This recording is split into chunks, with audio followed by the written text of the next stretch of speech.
Okey.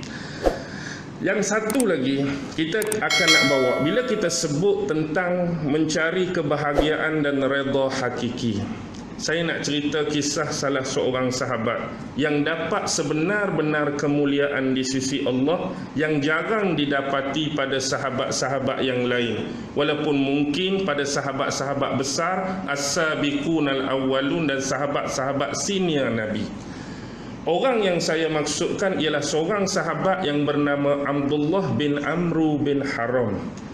Mungkin kita ni jarang dengar nama Abdullah bin Amru bin Haram. Kalau selalu nak dengar pun sipi-sipi Abdullah bin Amru bin Al-As, tu lain. Sebab sahabat yang dimulakan dengan nama Abdullah ni cukup banyak. Kalau kita perhati, ada Abdullah bin Umar, ada Abdullah bin Abbas, ada Abdullah bin Amru bin Al-As, ada Abdullah bin Sa'id, ada Abdullah bin Mas'ud, ada Abdullah bin Sa'ad bin Abi Sarah, ada Abdullah bin Jubair, ada Abdullah bin Jabir, ada Abdullah bin Amru bin Haram. Banyak sahabat nama Abdullah. Tapi dalam banyak-banyak Abdullah ni kita nak bincang siapa individu ni. Dan individu ni lah sebenarnya orang pertama yang mati syahid dalam perang Uhud. Dalam sahabat Nabi yang mati syahid dalam perang Uhud, jumlah dia 70 orang sahabat mati syahid. Tapi hak mula-mula mati syahid inilah dia. Dia ni tergolong daripada 50 sahabat yang Nabi tempatkan di atas bukit Uhud, geng-geng pemanah, tim pemanah. Tapi dia yang pertama kena dan dia mati syahid. Baik, kita kembali kepada kisah awal siapa dia ni. Dia ni seorang sahabat Ansar. Bila kita sebut Ansar, dia berbeza dengan Muhajirin. Muhajirin ni sahabat-sahabat daripada Mekah yang ikut berhijrah bersama Nabi pergi ke Madinah, tu Muhajirin. Jadi Ansar ni sahabat-sahabat yang membantu sahabat Muhajirin dan Rasulullah sewaktu ketibaan mereka di bumi Madinah. Dan kita kena faham, sahabat Ansar ni terdiri daripada dua golongan. Satu Aus, satu Khazraj. Jadi sahabat ni ialah sahabat daripada Bani Salamah, daripada suku Khazraj. Abdullah bin Amru ni, satu dia banyak bani kan Arab ni, dia Bani Salamah dan dia daripada suku Khazraj. Bahkan waktu terjadi malam Lailatul Aqabah yang kedua. Dalam sejarah sebelum Nabi hijrah terjadi perjanjian Aqabah 1, perjanjian Aqabah yang kedua. Dialah mewakili Bani Salamah ni daripada suku Khazraj berbai'ah dan masuk Islam di tangan Rasulullah pada perjanjian Aqabah yang kedua. Dia adalah salah seorang sahabat yang besarlah kedudukan dia di sisi sahabat-sahabat Ansar. Baik, kita kena tengok apa yang berlaku pada awalnya peristiwa nak terjadi perang Uhud ni. Pak saudara Nabi Abdullah bin Abbas yang waktu tu belum lagi masuk Islam, dia mengirim surat kepada Rasulullah melalui seorang penunggang kuda yang cengkap daripada Bani Ghifar. Dalam tempoh 3 hari 3 malam dari Mekah ke Madinah, surat ni mesti sampai dengan upah dan imbalan yang cukup lumayan. Jadi bila lelaki ni sampai di Quba tempat pertama Rasulullah hijrah dulu, kebetulan hari itu hari Khamis 9 Syawal tahun ketiga hijrah. Khamis 9 Syawal tahun 3 hijrah, Nabi dari Madinah juga turun ke Quba kebetulan. Jadi dia bagi surat tu dekat Nabi di Quba. Nabi terima surat daripada lelaki tadi dan Nabi tak baca. Tetapi yang teman Nabi pada masa tu seorang sahabat yang bernama Ubay bin Ka'ab. Nabi minta Ubay bin Ka'ab baca surat ni. Ubay bin Ka'ab ni terkenal sebagai salah seorang sahabat Ansar yang dia juga adalah tim penulis-penulis wahyu Nabi. Kan sahabat-sahabat penulis wahyu tu diketuai oleh Zaid bin Sabit. Ada Saidina Abu Bakar, Saidina Uthman, Saidina Ali, Abdullah bin Mas'ud, Ubay bin Ka'ab, Abdullah bin Sa'ad bin Abi Sarah dan nama-nama lain. Salah seorang Ubay bin Ka'ab dia pun baca.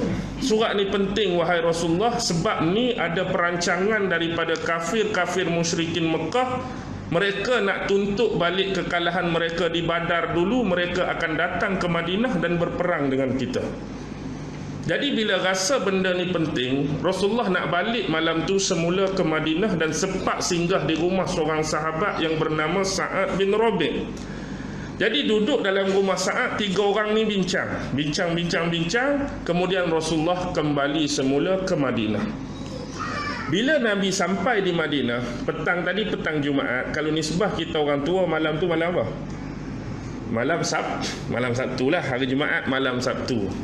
Hari Khamis tadi 9 hari bulan. Baik. Malam tu Nabi bermimpi.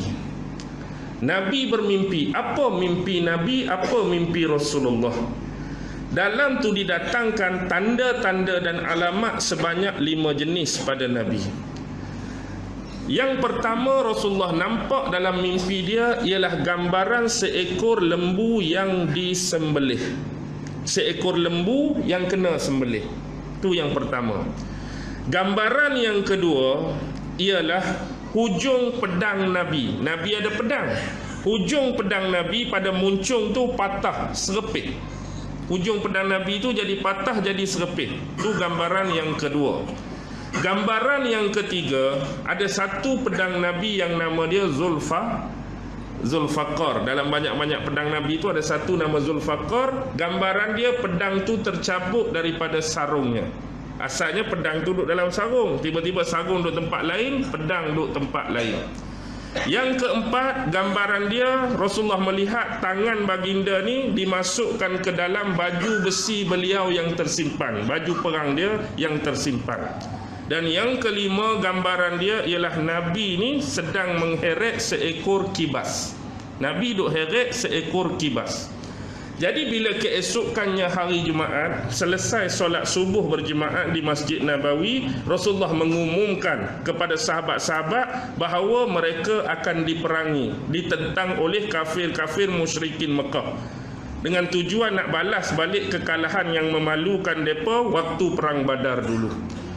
Jadi di samping tu Rasulullah cerita pasal mimpi dia semalam. Bila diceritakan oleh Rasulullah tanda-tanda dan alamat tadi, ada sebahagian sahabat minta pengertian dan takwil dia. Apa maksud mimpi Rasulullah tu? Jadi Rasulullah sebut yang pertama, gambaran lembu yang disembelih tu akan ada salah seorang sahabat dia yang akan terkorban dalam perang. Yang mati berapa orang? 70. Tapi tak tahulah siapa. Tapi salah seorang sahabat dia digambarkan sebagai lembu tadi akan mati terbunuh. Yang kedua, gambaran pedang tadi juga akan ada salah seorang sahabat dia tetapi yang mempunyai hubungan kekerabatan yang dekat dengan Nabi juga akan terkorban. Yang ni bolehlah kita maybe memungkinkan dia adalah pak saudara Nabi, Hamzah bin Abdul Muttalib. Yang ketiga, gambaran pedang tercabut daripada sarungnya ialah Rasulullah bagi tahu akan berlaku 2 perkara aneh dan luar biasa dalam pertempuran nanti. Dah tak perang lagi, tak tahulah apa benda. Yang keempat, Rasulullah memasukkan tangan dalam baju besi bermaksud perang nanti hendaklah Rasulullah memilih berperang dengan mereka secara bertahan dalam kota Madinah, jangan sesekali berperang di luar kota Madinah. Tapi hakikatnya perang Uhud yang betul berlaku di luar. Pasal apa jadi di luar, kita cerita. Yang kelima, Rasulullah heret seekor kibas bermaksud Rasulullah akan membunuh seorang pemuka Quraisy.